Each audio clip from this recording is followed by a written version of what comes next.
Hello नानी बाबुहरू, आजदेखि म अल्जेब्रा पढाउन गइरहेको छु हैन। यो क्लास 9 को लागि बनाइरहेको छु मैले क्वेशनहरु। यसमा पहिले म सर्ट क्वेशन पढाउँदै लङ क्वेशनतिर जानेवाला छु हैन। ल पहिले यसमा पार्ट 2 राखेको छु मैले यो क्वेशनलाई। अब यो क्वेशनमा सोधिराखेको चाहिँ find the HCF and LCM of भनेर हैन। अब एउटै क्वेशन मैले तीनटा क्वेशन लेखेको छु। अब पहिले एउटा क्वेशन सल्भ गर्नेछु, फेरि दोस्रो क्वेशन सल्भ गर्नेछु, फेरि तेस्रो क्वेशनलाई पनि सल्भ गर्नेछु है त बाबु। ल त फर्स्टमा a cube plus 1 and a square minus a plus 1। अब यो क्वेशनमा सल्युसन हियर। अब फर्स्ट एक्सप्रेसनमा a cube plus 1। अब हामीले बुझे अनुसार यो 1 को क्यूब पनि गर्न सक्छ हैन, किन 1 को क्यूब चाहिँ कति हुन्छ 1 नै हुन्छ। अब यो a क्यूब plus 1 भयो। अब a क्यूब plus 1 हुँदाखेरि a cube plus b cube हो। अब यो कुन भयो a cube plus b cube.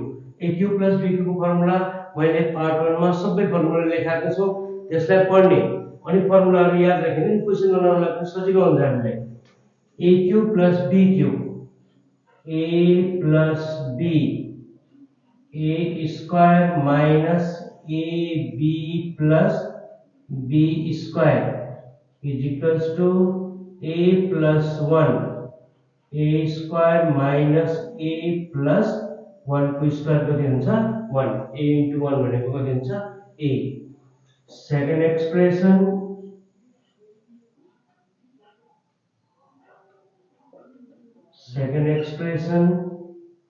a square minus a plus 1 यतिकै छ।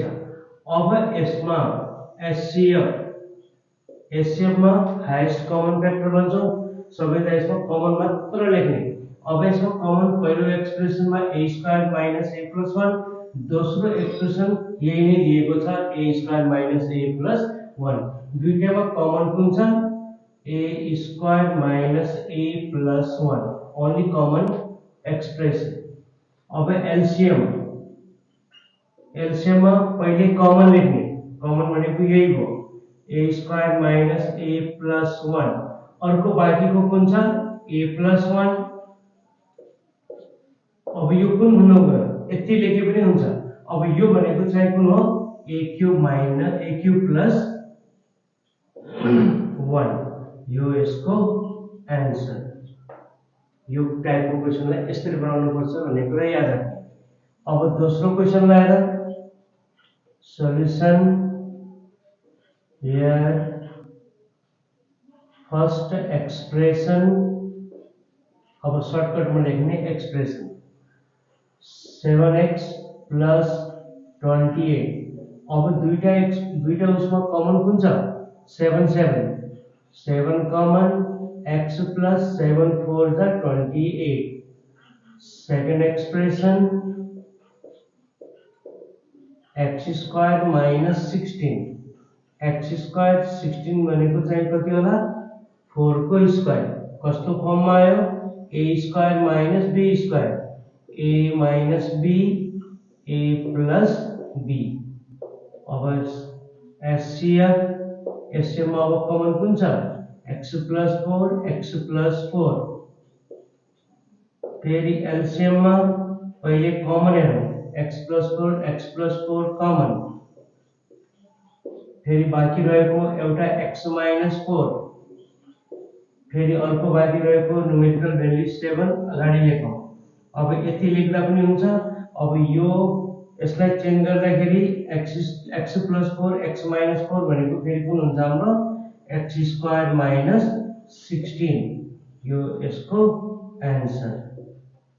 यसलाई यसरी बनाऊ। अब तेस्रो क्वेशन लिएको छु मैले फेरि सल्युसन हियर